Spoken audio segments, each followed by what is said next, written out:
Hello guys, welcome है आपका हमारे यूट्यूब चैनल AK ज्ञान सेंटर में। और आज की वीडियो में हम बात करने वाले हैं क्लास 6 ज्योग्राफी के चैप्टर नंबर 5 की, जिसका नाम है पृथ्वी के प्रमुख परिमंडल। दोस्तों, इससे पहले अगर आपने पिछले 4 चैप्टर नहीं पढ़े हैं तो आप हमारे चैनल पर विज़िट कर पहला, दूसरा, तीसरा, चौथा चारों चैप्टर के दोस्तों पढ़कर उनके बारे में नॉलेज ले सकते हैं। दोस्तों, अगर आप हमारे चैनल पर फर्स्ट टाइम आए हैं तो चैनल को सब्सक्राइब करना बिल्कुल ना भूलें। वीडियो अच्छी लगे तो वीडियो को लाइक करें और भी ज़्यादा यूज़फुल लगे तो अपने दोस्तों और रिश्तेदारों के साथ शेयर करिए। चलिए दोस्तों, बिना टाइम वेस्ट करे करते हैं वीडियो को स्टार्ट। चैप्टर नंबर 5, पृथ्वी के प्रमुख परिमंडल। तो दोस्तों, सबसे पहले आपको मैं बताता हूँ कि परिमंडल क्या है। परिमंडल दोस्तों, आप देख सकते हैं कि हमारी पृथ्वी पर हवा है, पानी है, धरती है और जीव भी रहते हैं। तो उन सभी का जो मिलकर जो परिवेश बनता है उसी को हम क्या कहते हैं? परिमंडल कहते हैं। उन सभी से मिलकर परिमंडल बनता है। तो हम पृथ्वी के प्रमुख परिमंडलों के बारे में इस अध्याय में अध्ययन करेंगे।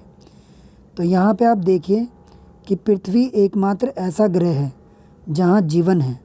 ये हम आपको पिछले अध्यायों में बता चुके हैं। मानव यहाँ जीवित रह सकता है क्योंकि जीवन के लिए आवश्यक तत्व जैसे भूमि, जल, हवा, पृथ्वी पर मौजूद है। यानी कि ये सभी चीज़ें जो इंसान के जीवित रहने के लिए आवश्यक है वो सभी के सभी पृथ्वी पर मौजूद है। उसके बाद दोस्तों, पृथ्वी की सतह ऐसी है जिसमें पर्यावरण के 3 महत्वपूर्ण घटक आपस में मिलते हैं और एक दूसरे को प्रभावित करते हैं। पृथ्वी का ठोस भाग जिस पर हम रहते हैं उसे क्या कहते हैं दोस्तों? भूमंडल। जो पृथ्वी की ऊपरी सतह जिस पर हम लोग रह रहे हैं इस समय, उसको भूमंडल कहते हैं। उसके बाद गैस की परतें जो पृथ्वी को चारों ओर से घेरती है उसे वायुमंडल कहते हैं। जैसे देखिए दोस्तों, ये मान लीजिए पृथ्वी है, इसके चारों तरफ हवा का एक आवरण है जिसको हम वायुमंडल कहते हैं। इंग्लिश में एटमॉस्फेयर कहते हैं और भूमंडल को लिथोस्फीयर कहते हैं। अब दोस्तों आगे बात करते हैं। आगे आप देखेंगे कि वायुमंडल कहा जाता है। वायुमंडल में क्या है? ऑक्सीजन, नाइट्रोजन, कार्बन डाइऑक्साइड और भी अन्य गैसें पाई जाती है। लेकिन दोस्तों, ये 3 प्रमुख गैसें हैं जिनके बिना इंसान का काम नहीं चलता। मीन्स इंसान को जीवन जीने के लिए बहुत ही ज़्यादा आवश्यक है। पृथ्वी के बहुत बड़े भाग पर जल पाया जाता है जिसे जलमंडल कहते हैं, हाइड्रोस्फीयर कहते हैं। जलमंडल में जल की सभी अवस्थाएं जैसे बर्फ़ भी होता है, जल भी होती है, जलवाष्प। तो दोस्तों ये सभी मिलकर जलमंडल बनते हैं। उसके बाद आता है दोस्तों जीवमंडल। जीवमंडल क्या है? एक सीमित क्षेत्र है जहाँ पर स्थल, जल, हवा तीनों एक साथ मिलते हैं और वहाँ पे सभी प्रकार के जीवन पाए जाते हैं। उसी को हम जीवमंडल कहते हैं। उसके बाद दोस्तों हम बात करते हैं, यहाँ पे कुछ शब्द दिए हुए हैं, इन शब्दों को देख लेते हैं एक बार। शब्दों की उत्पत्ति। ग्रीक भाषा में लिथोस का अर्थ क्या होता है? पत्थर। एटमॉस का अर्थ क्या होता है? वाष्प। ह्यूडर का अर्थ क्या होता है? जल। बायोस का अर्थ क्या होता है? जीवन। ठीक है दोस्तों, ये भी इम्पोर्टेंट है, एग्ज़ाम में पूछ ले जाते हैं। उसके बाद दोस्तों अब हम पहले जो हमारा मंडल है उसके बारे में अध्ययन करेंगे, भूमंडल यानी कि लिथोस्फीयर। पृथ्वी के ठोस भाग को भूमंडल कहा जाता है। यह भूपर्पटी की चट्टानों तथा मिट्टी की पतली परतों का बना होता है। तो दोस्तों, जो पृथ्वी की सबसे ऊपरी परत होती है उसको हम भूपर्पटी कहते हैं। तो दोस्तों ये किससे बनी है? मिट्टी और चट्टानों से, जिसमें जीवों के लिए पोषक तत्व पाए जाते हैं।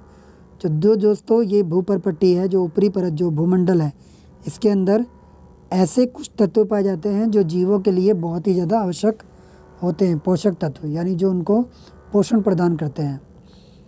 पृथ्वी की सतह को 2 मुख्य भागों में बांटा जा सकता है, जैसे बड़े स्थलीय भूभाग जिनको हम महाद्वीप कहते हैं, तथा बड़े जलाशय जिसको हम महासागरीय बेसिन कहते हैं, यानी कि कंटिनेंट, इसको कंटिनेंट और इसको ओशन कहते हैं। विश्व के सभी महासागर आपस में एक दूसरे से जुड़े हैं। दोस्तों पूरे विश्व में 5 महासागर है, जो कि सभी महासागर आपस में कहीं ना कहीं एक दूसरे से जुड़े हुए हैं। उसके बाद दोस्तों अब सवाल ये उठ जाता है कि महासागर आखिर है क्या। तो महासागर क्या है कि एक बहुत ही बड़ा सागर है, ठीक है।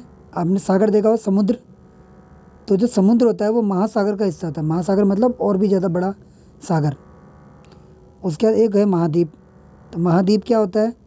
महाद्वीप क्या होता है कि महाद्वीप पृथ्वी का वह हिस्सा जो जल से ऊपर उठा हुआ है और एक महाद्वीप में कई सारे देश पाए जाते हैं, तो ये उसे दोस्तों महाद्वीप कहते हैं। उसके बाद समुद्र जल का तल सभी जगह समान होता है। चाहे दोस्तों आप अमेरिका चले जाइए, चाहे आप भारत आ जाइए हिंद महासागर में, चाहे प्रशांत महासागर में चले जाइए, जो जल का जो स्तर है, पानी का जो स्तर है समुद्र के पानी का, वो एक समान रहेगा। तो इसको हम 0 से नापते हैं। स्थल की ऊंचाई को समुद्र तल से मापा जाता है, जिसे 0 माना जाता है। तो समुद्र तल को 0 मानते हैं और यहीं से हम अपनी धरती को मापते हैं कि वो कितनी ऊंची है, ठीक है दोस्तों। अगर आप पर्वतों पे जाएंगे तो वहाँ पे ऊंचाई बढ़ती चली जाएगी। और दोस्तों अगर आप रेलवे स्टेशन पर गए होंगे तो जो वो पीला बोर्ड होता है, आप कभी भी रेलवे स्टेशन जाएंगे, पीले बोर्ड पे लिखा होता है कि समुद्र तल से ऊंचाई, यानी कि समुद्र तल से इतना ऊंचा है ये हिस्सा। उसके बाद दोस्तों ये देखिए, ये विश्व का मानचित्र है। इसमें सभी 5 महाद्वीप और 5 महासागर और बाकी 7 महाद्वीप दिखाए गए। इसके बारे में बाद में चर्चा करेंगे। तो ये दोस्तों कुछ इम्पोर्टेंट पॉइंट यहाँ पे दिए हुए हैं, इनके बारे में भी हम अध्ययन करेंगे थोड़ी देर के बाद। सबसे पहले पार्ट को देख लेते हैं, विश्व का सबसे ऊंचा शिखर। तो दोस्तों विश्व में जो सबसे ऊंचा पर्वत है वो कौन सा है? वो है माउंट एवरेस्ट। कितना ऊंचा है दोस्तों? ये समुद्र तल से 8,848 मीटर ऊंचा है, लगभग 9 किलोमीटर के आसपास ऊंचा है ये। अब दोस्तों इसकी जो माउंट एवरेस्ट है, जितने भी पर्वत है वो धीरे धीरे हिमालय पर्वत ऊपर उठता रहता है। तो इसलिए अब गूगल पे नई अपडेट आ गई है कि 8,850 मीटर इस माउंट एवरेस्ट की ऊंचाई हो गई है, क्योंकि हिमालय पर्वत धीरे धीरे ऊपर की तरफ उठता रहता है। वैसे जैसे दोस्तों ये सबसे ऊंचा माउंट एवरेस्ट है, वैसे ही विश्व का सबसे गहरा भाग कौन सा है? प्रशांत महासागर। प्रशांत महासागर सबसे गहरा है और प्रशांत महासागर में एक जगह है जो और भी ज़्यादा गहरी है, वो है मेरियाना गर्त, मेरीना ट्रेंच कहते हैं इसको इंग्लिश में, जिसकी गहराई 11,022 मीटर है। तो दोस्तों समुद्र कितना गहरा है? जितना हमारा जो माउंट एवरेस्ट है उससे भी ज़्यादा गहरा है हमारा समुद्र, हमारा महासागर, ठीक है दोस्तों। अब ये इंपॉर्टेंट पॉइंट देख लेते हैं, फिर आगे चलते हैं। न्यूजीलैंड के एडमंड हिलेरी तथा भारत के तेंजिंग नोर्गे शेरपा 29 मई 1953 को पृथ्वी के सबसे ऊंचे शिखर माउंट एवरेस्ट पर चढ़ने वाले पहले व्यक्ति बने थे। उसके बाद दोस्तों जापान की जुंको तोबई विश्व की पहली महिला थी जिसने 16 मई 1975 को एवरेस्ट पर कदम रखा, और बचेंद्री पाल भारत की पहली महिला थी जिसने 23 मई 1984 को एवरेस्ट पर कदम रखा। ये दोस्तों बहुत ही ज़्यादा इम्पोर्टेंट है, ये कॉम्पिटिटिव एग्ज़ाम की पॉइंट ऑफ व्यू से भी इम्पोर्टेंट है, ये उनमें पूछ लिए जाते हैं और बच्चों के एग्ज़ाम में भी 6th क्लास में भी पूछ लिए जाते हैं, और यूपीएससी वगैरह में भी ये पूछ लिए जाते हैं। लेकिन यूपीएससी में दोस्तों क्या होगा, बहुत ही ज़्यादा घुमा के पूछते हैं क्वेश्चन को, और उसके जो ऑप्शन होते हैं वो हार्ड कर देते हैं। उसके बाद देखिए जो हमारा सबसे पहला इसमें क्या है, महाद्वीप, यानी कि इसको महाद्वीप को इंग्लिश में क्या कहते हैं? कंटिनेंट। तो पृथ्वी पर दोस्तों कितने महाद्वीप है, कितने कंटिनेंट है? 7। कितने हैं दोस्तों? 7। तो महाद्वीप क्या है? ये विस्तृत जल राशि, यानी एक पानी के बहुत बड़े भाग के द्वारा एक दूसरे से अलग होते हैं। ये महाद्वीप हैं। कौन कौन से हैं? एशिया, यूरोप, अफ्रीका, उत्तर अमेरिका, दक्षिण अमेरिका और ऑस्ट्रेलिया तथा अंटार्कटिका। विश्व के मानचित्र को देखिए तथा ध्यान दीजिए कि स्थल का बहुत बड़ा भाग उत्तरी गोलार्ध में पाया जाता है। तो दोस्तों, जैसे मान लीजिए हम आपको पिछले अध्याय में पढ़ा चुके हैं, मान लीजिए ये अर्थ है और ये उत्तरी गोलार्ध है, ये दक्षिणी गोलार्ध। तो जितने भी जो 7 महाद्वीप है उनमें से उनका जो ज़्यादातर हिस्सा है वो आपको इसी उत्तरी गोलार्ध में मिलेगा। ठीक है दोस्तों, ये कहना चाहते हैं वो। उसके बाद सबसे पहला जो महाद्वीप है वो है एशिया। एशिया दोस्तों सबसे बड़ा महाद्वीप है। यह पृथ्वी के कुल क्षेत्रफल, यानी जितना भी पृथ्वी का अंदर जो क्षेत्रफल है उसका 1/3 हिस्सा सिर्फ और सिर्फ एशिया में पाया जाता है। यह महाद्वीप पूर्वी गोलार्ध में स्थित है। जैसे देखिए दोस्तों, ये उत्तर दक्षिणी गोलार्ध, उसके जब आप इसको ऐसे बांट देंगे तो ये पूर्वी और पश्चिमी गोलार्ध हो जाएगा। तो जो हमारा एशिया महाद्वीप है वो यहाँ पे आता है पश्चिमी गोलार्ध, पूर्वी गोलार्ध में दोस्तों, सॉरी। कर्क रेखा। अब दोस्तों इसकी विशेषता बताएंगे, इसके अंदर की एशिया महाद्वीप की क्या क्या विशेषताएं हैं। तो एशिया महाद्वीप में कर्क रेखा इस महाद्वीप से होकर गुजरती है। किससे? एशिया महाद्वीप से। एशिया के पश्चिम में, जैसे ये देखिए, मान लीजिए अगर ये एशिया है तो इसके पश्चिम में इस तरफ एक पर्वत है जिसका नाम है यूराल पर्वत, जो इसे यूरोप से अलग करता है, जो दोस्तों बीच में है, जिसकी वजह से एशिया और यूरोप अलग अलग होते हैं। लेकिन तो दोस्तों इसमें जो भाग है जो एशिया में भी है और यूरोप का भी, जो दोनों का संयुक्त भाग है उसको हम क्या कहते हैं? Europe plus Asia. क्या कहते हैं दोस्तों उसको? यूरेशिया। अगले महाद्वीप की बात करते हैं। अगला जो महाद्वीप है वह है यूरोप। यूरोप दोस्तों कैसा महाद्वीप है? एशिया से बहुत छोटा है। यह महाद्वीप एशिया के पश्चिम में स्थित है।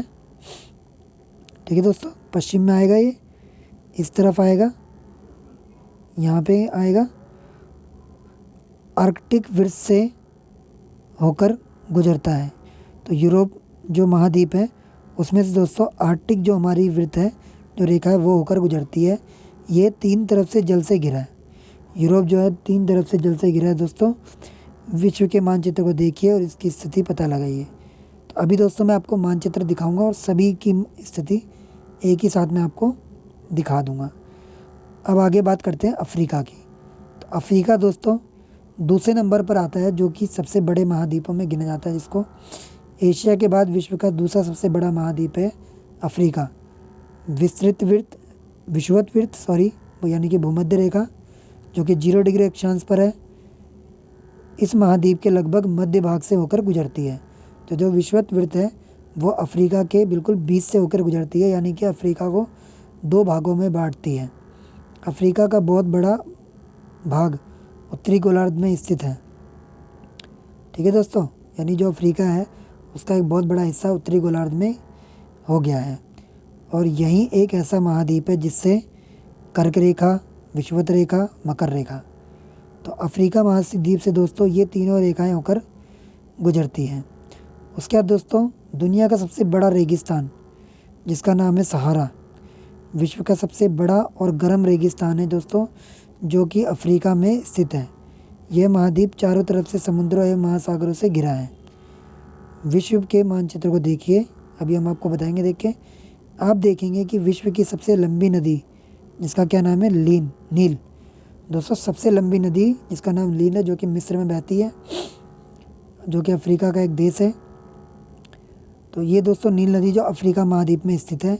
अफ्रीका का मानचित्र देखिए तथा बताइए कि कर्क रेखा, मकर रेखा तथा विषुवत वृत्त इसके किन किन भागों से गुजरती है। ठीक है दोस्तों, उसके बाद अगला जो महाद्वीप है वह है उत्तर अमेरिका।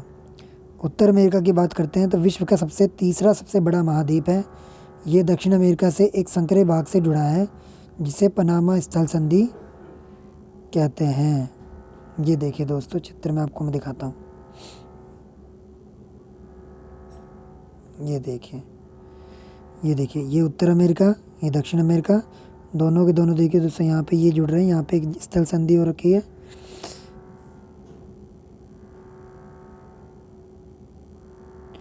तो इसको दोस्तों क्या बोलते हैं, इस स्थल संधि को,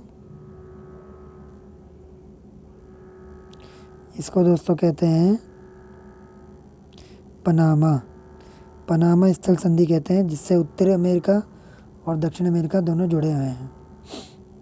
तो दोस्तों स्थल संधि क्या होता है, पहले मैं आपको ये बताता हूँ। यह महाद्वीप पूरी तरह से उत्तर पश्चिमी गोलार्ध में स्थित है। वह महाद्वीप 3 महासागरों से घिरा हुआ है। उत्तर अमेरिका की बात कर रहे हैं हम। तो ये बोल रहा है, ये बताइए उन महासागरों के नाम। ये दोस्तों मैं आप पे छोड़ता हूँ, ये आपको फाइंड आउट करना है। उसके बाद है स्थल संधि। स्थल संधि क्या है, स्थल का एक संकरा भाग है जो 2 बड़ी स्थलीय भागों को एक दूसरे से जोड़ता है। ठीक है दोस्तों। उसके बाद है जल संधि। पानी का संकरा भाग होता है जो 2 बड़ी जल राशि जैसे समुद्रों तथा महासागरों को एक दूसरे से जोड़ता है। जैसे भारत और श्रीलंका के बीच में एक जल संधि जिसको पाक जल संधि कहते हैं। ठीक है दोस्तों। उसके अगला जो हमारा महाद्वीप है वो है दक्षिण अमेरिका का। दक्षिण अमेरिका का अधिकांश भाग कहाँ है दोस्तों, दक्षिणी गोलार्ध में स्थित है। इसके पूर्व एवं पश्चिम में कौन से कपड़े ओए। तो दोस्तों दक्षिण अमेरिका का अधिकांश भाग दक्षिणी गोलार्ध में स्थित है। इसके पूर्व एवं पश्चिम में कौन से 2 महासागर हैं स्थित है। विश्व की सबसे लंबी पर्वत श्रृंखला जिसको एंडीज कहते हैं दोस्तों, एंडीज सबसे लंबी पर्वत श्रृंखला है। सबसे ऊंची हिमालय में है जो कि भारत का हिस्सा है, और एंडीज जो पर्वत श्रृंखला, जो सबसे लंबी पर्वत श्रृंखला है, वो दक्षिण अमेरिका का हिस्सा है। ठीक है दोस्तों। तो दक्षिण अमेरिका में विश्व की सबसे लंबी नदी भी है दोस्तों, सबसे बड़ी नदी भी है। लंबी नील नदी है जो कि अफ्रीका में है। बड़ी नदी अमेज़न है जो कि दक्षिण अमेरिका में है। ठीक है दोस्तों। उसके अगला जो महाद्वीप आता है वह आता है ऑस्ट्रेलिया।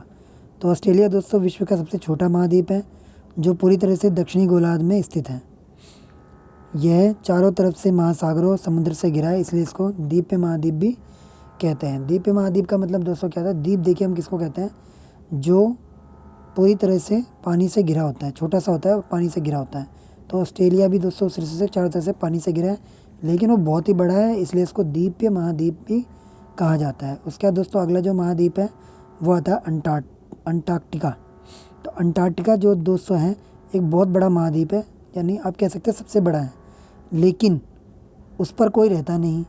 जीवन का वहाँ पे नामो निशान नहीं है। वहाँ पे सिर्फ 1-2 जीव पाए जाते हैं, पेंगुइन वगैरह पाए जाते हैं वहाँ पे। और दोस्तों ये जो अंटार्कटिका है ये दक्षिणी गोलार्ध में स्थित है, दक्षिणी ध्रुव में स्थित है ये। और ये क्या दोस्तों पूरा का पूरा बर्फ़ का बना है। यहाँ पे पूरे वर्ष बर्फ़ की एक मोटी परत जमी रहती है। यहाँ दोस्तों कोई जा नहीं सकता, यहाँ इंसान निवास नहीं करता है, लेकिन बहुत से देशों ने यहाँ पे अपने शोध केंद्र यानी कि जांच करने के लिए केंद्र बना रखे हैं, रिसर्च करने के लिए केंद्र बना रखे हैं। भारत के भी वहाँ पे 2 संस्थान हैं, एक का नाम है मैत्री, एक का नाम है दक्षिण गंगोत्री। ठीक है दोस्तों। अब हमने जो हमारा महाद्वीप के बारे में था, भूमंडल था, उसके बारे में हमने सब कुछ पढ़ लिया, सब कुछ आपको मैंने बताया। कोई भी दोस्तों आपका डाउट है तो आप वीडियो में पूछ लीजिएगा ज़रूर से ज़रूर।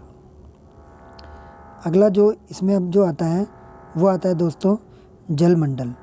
जैसे कि नाम से भी चलता है जलमंडल, ठीक है, यानी कि वहाँ पे जल होगा। तो जलमंडल को हाइड्रोस्फीयर भी कहते हैं। तो पृथ्वी को नीला ग्रह कहा जाता है, ये हम पहले भी पढ़ चुके हैं एक बार। पृथ्वी के 71% भाग पर यानी कि 2/3 भाग पर पानी है, ठीक है, और 29% भाग पर दोस्तों क्या है, स्थल है। तो जलमंडल में जल के सभी रूप आते हैं। तो कौन कौन से वो रूप है, नदी, झील, हिम नदियाँ, भूमिगत जल, वायुमंडल में जल वाष्प जो होता है वो सभी। जैसे मान लीजिए हम जलमंडल बोलते हैं, इसका मतलब ये नहीं जो समुद्र के अंदर जो पानी बह रहा है, जो नदियों में वही, जो भूमि के नीचे है वो भी पानी, जो वाष्प में है वो भी पानी, यानी कि किसी भी जगह जो जल का स्रोत है वो सभी जलमंडल के अंतर्गत आते हैं। तो पृथ्वी पर दोस्तों जो जल पाया जाता है वो दोस्तों 97% से भी ज़्यादा है। ठीक है, मतलब जैसे टोटल 100% होता है तो उसमें से दोस्तों तो जो 97% है या 97.5% है दोस्तों लगभग, वो सारा भाग कहाँ जा पाया जाता है, महासागरों में। और महासागर का पानी कैसा होता है दोस्तों, बहुत ही ज़्यादा खारा होता है, आप उसे पी नहीं सकते। तो 2.5% ही ऐसा पानी होता है जो कि अलवणीय जल होता है, यानी कि उसमें नमक की मात्रा नहीं होती, वो शुद्ध मीठा पानी होता है। तो वो दोस्तों कौन सा पानी है, तो उस जो समुद्र का पानी है, जो महासागर का पानी है, आप उसे पी नहीं सकते। तो इसमें देखिए दोस्तों मानव के उपयोग में नहीं आता। और शेष जल का बहुत बड़ा भाग बर्फ़ की परतों एवं हिम नदियों, यानी कि जो हमारे पास 2.5 है उसके अंदर क्या है, बर्फ़ ही बर्फ़ जमी हुई है बड़े बड़े पर्वतों पर, हिमालय पर्वत पर, एंडीज पर्वत पर, जगह जगह पर्वत है जिन पर बर्फ़ के रूप में वो पानी जमा है, शुद्ध वाटर।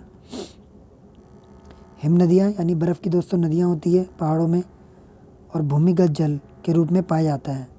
ठीक है दोस्तों, तो जल का बहुत कम भाग ऐसा है जो कि अलवणीय जल है, यानी जो शुद्ध पानी है जिसको हम पी सकते हैं। तो उसमें से ढेर सारा तो दोस्तों जमा हुआ है, जो बचा पानी है उसको दोस्तों सब वेस्ट करते रहते हैं। तो हमें क्या करना है, पानी को बचाने के लिए भी कार्य करना है। तो नीले ग्रह में रहने के बावजूद दोस्तों क्या है, हम पानी के लिए मोहताज हैं, यानी हमें पानी की कमी है, पानी की आवश्यकता है। तो ऐसा दोस्तों क्यों हो रहा है, क्योंकि पानी की बचत नहीं की जा सकी। पानी तो बहुत है लेकिन वो हर व्यक्ति तक पहुंचेगा कैसे, ये एक सबसे बड़ी समस्या है दोस्तों। चलिए आगे बात करते हैं। अब बात करेंगे महासागर की। तो महासागर क्या है दोस्तों, एक बहुत ही बड़ा जल का हिस्सा है, जल का भाग है, जलमंडल का एक बहुत बड़ा हिस्सा है जहाँ पे बहुत सारा जल पाया जाता है। और सारे महासागर दोस्तों क्या आपस में जुड़े हैं।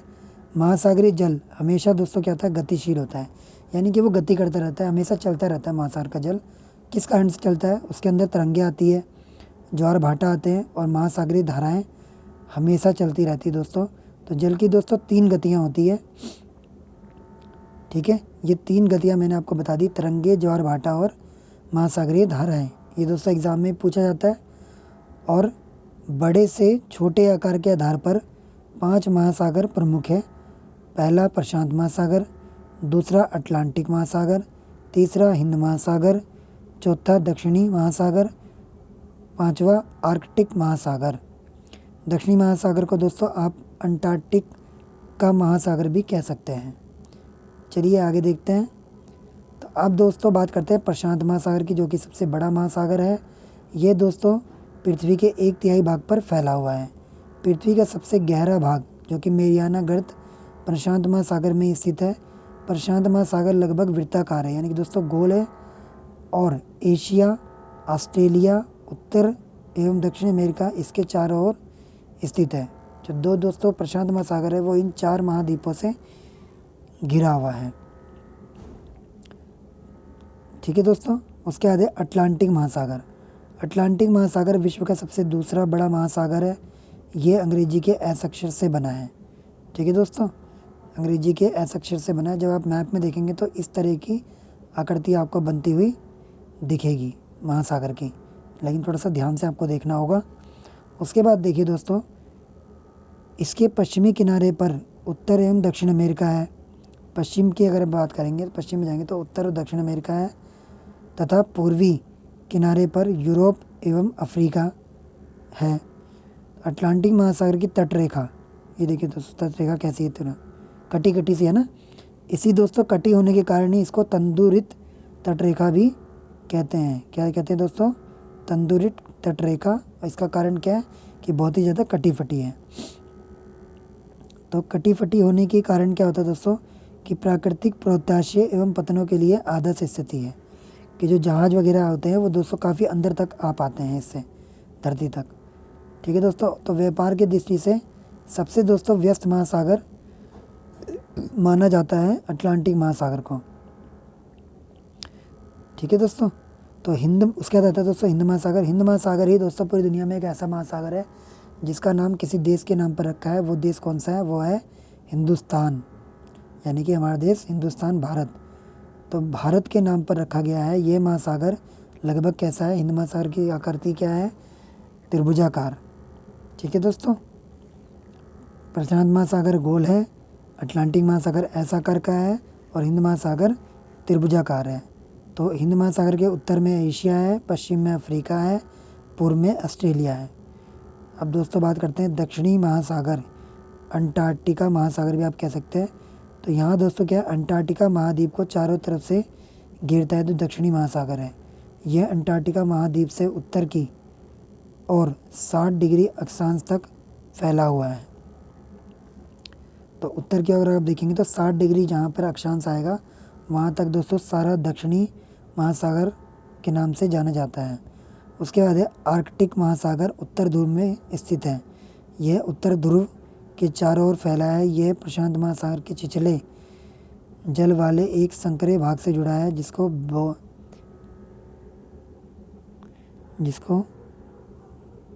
दोस्तों बेरिंग जल संधि के नाम से जाना जाता है। आर्कटिक महासागर प्रशांत महासागर से एक जगह पे जुड़ा हुआ है, जिसको जल संधि कहते हैं। कौन सी जल संधि है वो? बेरिंग जल संधि है दोस्तों। तो उत्तर अमेरिका के उत्तरी तटों पर एक पर्वत है जिसका नाम यूरेशिया है। तो यूरेशिया दोस्तों क्या है, एशिया और यूरोप के संयुक्त भूभाग को ही हम यूरेशिया कहते हैं। अगला जो दोस्तों मंडल है वो आता है वायुमंडल। वायुमंडल दोस्तों क्या है, जैसे मान लीजिए हमारी पृथ्वी है तो इसके चारों तरफ वायु की एक परत है, तो इसी को दोस्तों वायुमंडल कहते हैं। तो हमारी पृथ्वी चारों ओर से गैसों की एक परत से घिरी हुई है, जिसे वायुमंडल कहा जाता है, यानी कि एटमॉस्फेयर कहा जाता है। तो वायु की दोस्तों पतली परत इस ग्रह का महत्वपूर्ण एवं अटूट भाग है। ये हमें ऐसी वायु प्रदान करती है जिससे हमें सांस लेने में आसानी होती है, जिससे हम सांस लेते हैं। वो कौन सी वायु है? वो है दोस्तों ऑक्सीजन। और जो हम ऑक्सीजन लेने का जो हम वायु निकालते हैं उसको हम कहते हैं कार्बन डाइऑक्साइड। तो वायुमंडल दोस्तों हम लोगों को सूर्य की हानिकारक किरणों से भी बचाता है, जिसको हम अल्ट्रावायलेट रेस कहते हैं, यानी कि सूर्य की पराबैंगनी किरणें कहते हैं। अगर दोस्तों ये वायुमंडल नहीं होगा तो हमें क्या हो जाएगा, हमें स्किन कैंसर वगैरह हो जाएंगे। तो वायुमंडल 1600 किलोमीटर की ऊंचाई तक फैला हुआ है। आप पृथ्वी के किसी भी तरफ से नापेंगे तो आपको 1600 किलोमीटर की ऊंचाई तक वायुमंडल मिलेगा।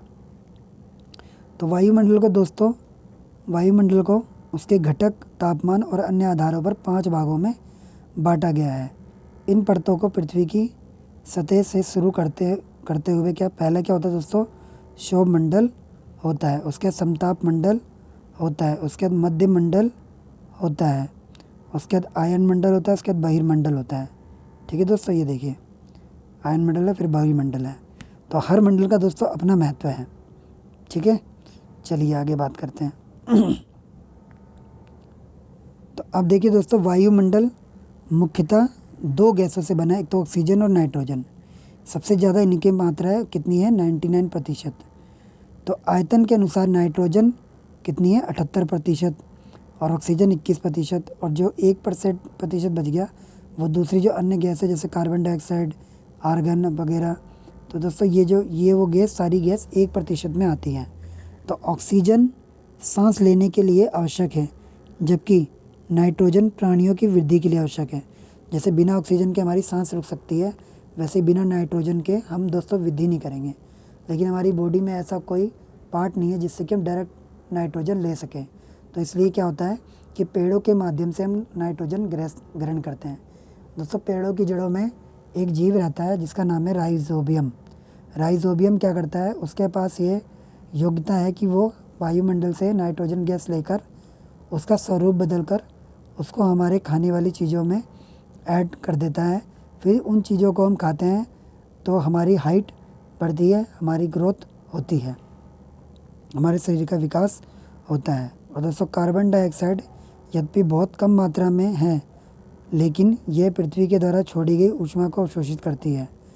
जैसे दोस्तों कार्बन डाइऑक्साइड बहुत ही कम है, लेकिन हमारी पृथ्वी पर जो गर्मी बढ़े जा रही है उससे कार्बन डाइऑक्साइड का स्तर थोड़ा सा बढ़ गया है, जिससे बहुत ज़्यादा गर्मी अब होने लगी है। पृथ्वी हमेशा दोस्तों गर्म रहती है, ये पौधों की वृद्धि के लिए भी आवश्यक है। ऊंचाई के साथ वायुमंडल के घनत्व में भिन्नता आती है। जैसे जैसे दोस्तों आप ऊंचाई पर बढ़ते रहेंगे, जो वायुमंडल का घनत्व है, जो उसकी डेंसिटी है, यानी कि जो दोस्तों हवा पास पास थी, अब वो हवा में दूरी हो जाएगी। ठीक है, इसका मतलब घनत्व मतलब ये होता है। तो यह उत्तरी घनत्व समुद्री तल पर सबसे अधिक होता है। तो जो घनत्व होता है वायुमंडल का, वो जो समुद्र का तल है वहाँ पे सबसे ज़्यादा होता है। क्यों? क्योंकि समुद्र तल का जो स्तर है वो 0 डिग्री होता है। जैसे जैसे हम ऊपर की ओर जाते हैं, ये जो वायुमंडल का घनत्व है ये तेज़ी के साथ घटता चला जाता है। और आप जानते हैं कि पहाड़ों पर जाने वाले पर्वतारोही को हवा के घनत्व में कमी के कारण ऊंचे ऊंचे पहाड़ों पर जाने के लिए ऑक्सीजन सिलेंडर लेके वो लोग जाते हैं। ऊंचाई पर सांस लेने के लिए उन्हें अपने साथ ऑक्सीजन सिलेंडर लेकर जाना पड़ता है। जैसे जैसे हम ऊपर की ओर जाते हैं, तापमान भी घटता जाता है।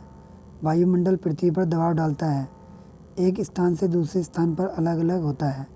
कुछ क्षेत्रों में हमें अधिक दाब महसूस होता है, जबकि कुछ क्षेत्रों में कम। तो दोस्तों कुछ क्षेत्रों में आप जाएंगे तो आपको लगेगा हमारे पर दबाव ज़्यादा है, लेकिन कुछ क्षेत्रों में जाएंगे तो आपको बहुत ही कम दबाव लगेगा, निम्न दबाव। तो उसको दोस्तों निम्न दबाव की स्थिति कहते हैं, जब आपके ऊपर दबाव कम महसूस हो। तो जो हवा है दोस्तों, इन्हीं दबाव के कारण क्या है, वो गति करती रहती है। तो गतिशील वायु को पवन कहते हैं। किसको कहते हैं दोस्तों? पवन। जो गतिशील वायु है, यानी कि ऐसी हवा जो चलती रहती है, गति करती रहती है, उसी को हम पवन कहते हैं।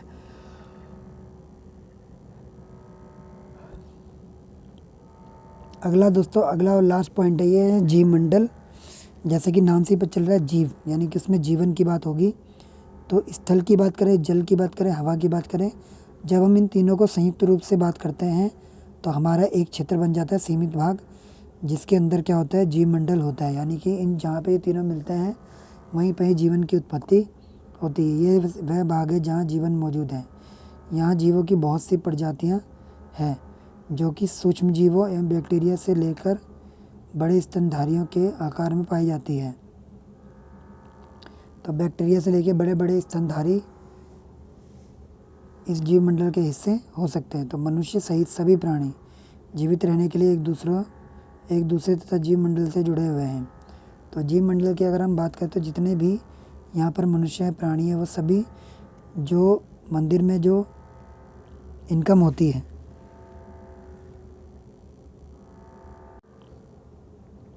सॉरी दोस्तों, कि मनुष्य सहित जितने भी प्राणी हैं जो जीवित रहने के लिए एक दूसरे से जुड़े हैं, ये सभी दोस्तों जीव मंडल से जुड़े होते हैं। तो जीव मंडल के अंदर अगर हम बात करें तो जीव मंडल के प्राणियों को मुख्य 2 भागों में बांटा गया। एक जंतु जगत, यानी कि उसमें सभी जीवित प्राणी होते हैं, और एक पादप जगत, जिसमें सभी पेड़ पौधे होते हैं। तो दोस्तों पृथ्वी के ये 3 परिमंडल आपस में एक साथ परस्पर क्रिया करते हैं तथा एक दूसरे को किसी न किसी रूप में प्रभावित करते हैं। उदाहरण के लिए लकड़ी तथा खेती के लिए वनों को काटा जाए तो इससे ढलुआ भाग पर मिट्टी का कटाव तेज़ी से होने लगता है और उस क्षेत्रों में बाढ़ आ जाती है, भूसंकलन भी हो जाता है। इसी प्रकार प्राकृतिक आपदाएं जैसे भूकंप से पृथ्वी की सतह में परिवर्तन हो जाता है। हाल ही में सुनामी के कारण अंडमान और निकोबार द्वीप समूह का कुछ भाग पानी में डूब गया। ठीक है दोस्तों, अभी जल्दी, यानी कि हिंद महासागर में सुनामी आया था, जिसके कारण अंडमान निकोबार द्वीप समूह का कुछ भाग पानी में डूब गया था। तो झीलों और नदियों में दूषित पदार्थों के साथ अपवाहित होने से उनका जल मानव के इस्तेमाल के लायक नहीं रह जाता। यह जल दूसरे जीवों को भी नुकसान पहुंचाता है। अब देखिए दोस्तों आगे, उद्योगों, ताप विद्युत संयंत्रों, गाड़ियों का उत्सर्जित पदार्थ वायु को प्रदूषित करता है। कार्बन डाइऑक्साइड वायु का एक महत्वपूर्ण घटक है, लेकिन कार्बन डाइऑक्साइड की मात्रा में वृद्धि के कारण पृथ्वी के तापमान में वृद्धि हो रही है। इसे भूमंडलीय तापन कहते हैं। भूमंडलीय तापन क्या है दोस्तों, कि पृथ्वी का जो तापमान है वो हर साल दोस्तों कुछ ना कुछ बढ़ता ही जा रहा है। और बढ़ने का कारण क्या है, कि गाड़ी वगैरह, फैक्ट्री वगैरह से निकलने वाला प्रदूषण, ठीक है, इससे, और गाड़ियों से निकलने वाला प्रदूषण इनकी वजह से दोस्तों पृथ्वी और कार्बन डाइऑक्साइड, इन तीनों की वजह से दोस्तों पृथ्वी का जो भूमंडलीय तापन है, यानी कि पृथ्वी अधिक गर्म होने लग गई है। तो इसके लिए दोस्तों भूमंडल, वायुमंडल, जलमंडल के बीच की प्राकृतिक संतुलन को बनाए रखने के बनाने के लिए पृथ्वी के संसाधनों के सीमित उपयोग की आवश्यकता है। तो अब दोस्तों हमें इनको बचाना है, इस संतुलन को बनाए रखने तो हमें क्या करना होगा, जो पृथ्वी के ऊपर जो संसाधन है उनको सीमित उपयोग करना होगा, उनको सीमा के अंदर उपयोग करना होगा। ठीक है दोस्तों। तो दोस्तों पार्ट दोस्तों लगभग ख़त्म हो चुका है, पूरा फिनिश हो गया है। बीच बीच में दोस्तों एक दो जगह गलती हो गई थी, वहाँ पे मैंने फिर से उस चीज़ों को बता दिया है और उसके लिए दोस्तों सॉरी भी मैंने बोल दिया है। तो अब दोस्तों एक चीज़ रह गई है, आपको मैप दिखाना रह गया था, तो एक बार मैं आपको मैप से इंट्रोड्यूस करा दूँ। ये देखिए दोस्तों, ये मैप है। मैप में दोस्तों देखिए सबसे पहले आप देख सकते हैं, मैं आपको दिखाता हूँ कौन कौन से महाद्वीप हैं। ये देखिए एशिया, फिर उसके बाद अफ्रीका के बाद फिर उत्तर अमेरिका, फिर दक्षिण अमेरिका, फिर दोस्तों उसके बाद यूरोप, फिर ऑस्ट्रेलिया, फिर अंटार्कटिका। अब देखिए दोस्तों 5 महासागर दिखाता हूँ मैं आपको।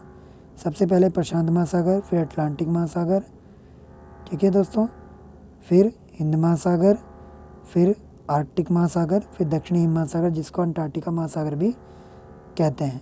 और ये देखिए दोस्तों 3 रेखाएं हैं, एक 0 डिग्री, एक 23.5 डिग्री साउथ और 23.5 डिग्री नॉर्थ। तो ये दोस्तों जो तीनों रेखाएं हैं ये मैंने आपको दिखाई। और दोस्तों तीनों रेखाएं ही क्या है, देखिए अफ्रीका महाद्वीप से होकर गुजर रही है। दोस्तों ये दोस्तों सवाल पेपर में दोस्तों आ जाता है। ठीक है दोस्तों। लेकिन भारत से कौन सी होकर गुजरती है, भारत से जो दोस्तों गुजरती है कर्क रेखा, और भारत को 2 बराबर भागों में दोस्तों बांट देती है। ऑस्ट्रेलिया से एक होकर गुजर रही है मकर रेखा, ठीक है दोस्तों। दक्षिण अमेरिका से 2 होकर गुजर रही है विषुववृत्त और मकर रेखा। उत्तर अमेरिका महाद्वीप से एक होकर गुजर रही है, वो है कर्क रेखा। तो ये दोस्तों, और एशिया से भी एक ही गुजरी पर एशिया से कर्क रेखा। तो ये दोस्तों इंपॉर्टेंट पॉइंट है जो कि एग्ज़ाम में पूछ ले जाते हैं, सभी परीक्षाओं के लिए इम्पॉर्टेंट है। अब दोस्तों मैं आपको ले चलता हूँ, महासागर भी मैंने आपको बता दिए। अब मैं ले चलता हूँ वो क्वेश्चन आंसर पे। अगर आपने ये क्वेश्चन आंसर कर दिए तो इसका मतलब आपको ये पार्ट आ गया है। अगर कोई भी क्वेश्चन आपको ना आता तो आप हमें बताइए, हम आपको उसका आंसर बता देंगे। तो दोस्तों पहला देखिए क्वेश्चन कि कौन सी पर्वत श्रृंखला एशिया एवं यूरोप को अलग करती है। एंडीज हो ही नहीं सकता, हिमालय हो नहीं सकता, तो कौन सा बच गया, यूराल। उत्तर अमेरिका दक्षिण अमेरिका से कैसे जुड़ा है, स्थल संधि से जुड़ा है, जल संधि से जुड़ा है या नहर से जुड़ा है। तो दोस्तों उत्तर अमेरिका दक्षिण अमेरिका से स्थल संधि से जुड़ा है। उसके बाद वायुमंडल में किस गैस का प्रतिशत सबसे ज़्यादा है, तो वो है दोस्तों नाइट्रोजन। पृथ्वी का कौन सा भाग है, ठोस भाग है जो चट्टानों से बना है, वो है दोस्तों थलमंडल। भूमंडल को थलमंडल भी कहते हैं, थल मतलब ज़मीन, भू मतलब ज़मीन, ठीक है। उसके बाद लास्ट हमारा जो क्वेश्चन है वो है सबसे बड़ा महाद्वीप कौन सा है। तो सबसे बड़ा महाद्वीप कौन सा है दोस्तों, एशिया। ये दोस्तों खाली स्थान आपको भरने हैं और ये क्वेश्चन भी आपको करना है। अगर आपको दोस्तों कोई भी डाउट हो तो आप पूछ लीजिएगा। और दोस्तों चैनल पर अगर आप फर्स्ट टाइम आए हैं तो चैनल को सब्सक्राइब जरूर करिए, ताकि इस तरह की अपडेट आप तक सबसे पहले पहुंचती रहे और आप अपनी नॉलेज को अपडेट कर कर अपने एग्ज़ाम में अच्छे मार्क्स ला सकें। चाहे आप किसी भी कम्पिटिटिव एग्ज़ाम की तैयारी कर रहे हो, आपके अच्छे नंबर आ सके और आपका सिलेक्शन हो सके। चाहे आप DSSB में हो, चाहे आप UPSC में हो, चाहे आपने IPS के लिए अप्लाई किया हो या फिर रेलवे बैंकिंग के लिए अप्लाई किया हो, किसी भी फील्ड में दोस्तों आपको बहुत ज़्यादा फ़ायदेमंद हो सकते हैं ये चैप्टर और आने वाली और जो वीडियोस है वो। तो दोस्तों इसके लिए दोस्तों आपको कुछ नहीं करना, बस करना है चैनल को सब्सक्राइब। और दोस्तों अगर वीडियो अच्छी लगी हो तो वीडियो को लाइक करना बिल्कुल ना भूलें, और बहुत ही ज़्यादा इम्पॉर्टेंट आपको लगी हो तो दोस्तों अपने दोस्तों और रिश्तेदारों तक भी इस वीडियो को शेयर करिए। थैंक्स दोस्तों।